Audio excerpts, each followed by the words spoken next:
what is auspicious? සුබදායක යනු කුමක්ද? එහෙම නැත්නම් නැකතක් යනු කුමක්ද? ඩික්ෂනරි එකේ තියෙන විදිහයි chat gpt එකේ තියෙන විදිහයි මම මුලින් කතා කරනවා.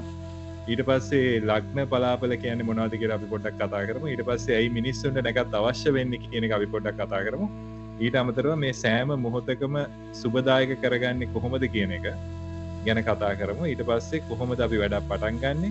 උදාහරණ කිහිපයකුත් මම කතා කරන්න බලාපොරොත්තු වෙනවා. අපි වැඩක් පටන් ගත්තී නිකන් අපිට සුබදායකයි කියන එක. මෙයා මේ කතා කරන්නේ ඇස්ට්‍රොලොජි ගැන. ඇස්ට්‍රොලොජි වලින් අවිනිශ්චිතභාවයේ තියෙන ලෝකයේ නිශ්චිතභාවයක් ඇති කරගන්න පුළුවන්. පාලනයක් ඇති කරන්න පුළුවන් කියන එක තමයි කතා කරන්නේ. ලග්න පලාපල වලින් මොනවද සාමාන්‍ය මිනිස්සුන්ට කියන්නේ? මනස අවුල් වෙනවා, තෘප්තිමත් භාවයක් නැති වෙනවා. අනිත් පැත්තෙන් කියනවා ධනය වැඩි වෙනවා, සෞභාග්‍ය උදා වෙනවා.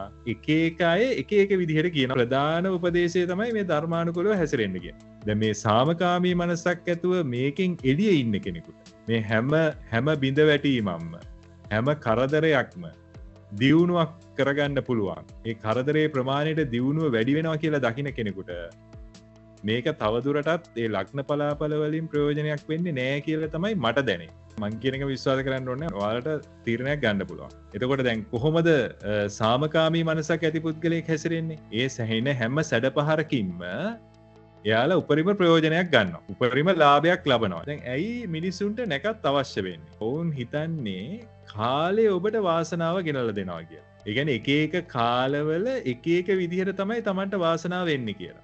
මිනිස්සු ජීවිතය තේරුම් ගන්නේ කාල පරිච්ඡේද වලින් මිස මොහොතින් මොහොත නෙමෙයි. දැන් අපිට සිහියෙන් ඉන්නවා නම් අපිට මොහොතින් මොහොත ගමනක් නේ තියෙන්නේ. එතකොට ඔය වගේ සයිකල්ස් මේ දවස පුරා කැරගෙනවා. අපි සිහියෙන් ඉන්නවා නම් අපිට සිහියෙන් ඉන්න පුළුවන් නම් අපිට හැම මොහොතක්ම සුබදායක කරගන්න පුළුවන්. හැම මොහොතක එන කරදරයකින්ම අපිට දියුණුවක් ලබා ගන්න පුළුවන්.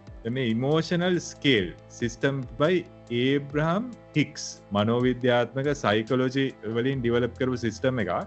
ලෝකයේ තියෙන එක එක කාලවල වල වෙනස් වීම නෙමෙයි, මේ අපේ ෆ්‍රීකවන්සි එක අනුව තමයි අපි ලෝකයේ තියෙන ශක්තියින් අපිට ලං වෙන්නේ කියන එක ඒක දැනෙනවා. දැන් කෙනෙක් අසුභවාදී විදිහට බලනවා නම් එයාට එකතු වෙන්නේ අසුභවාදී දේවල්ම තමයි.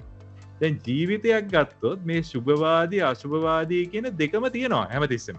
තරහ කියන එක සිහියට අසු කර ගැනීම තුලින්ම වාට නිදහස් මනසක් හම්බෙනවා. ඒ කියන්නේ කෙලින්ම මේක යන්න පුළුවන් උඩටම යවෙනවා එකපාරට.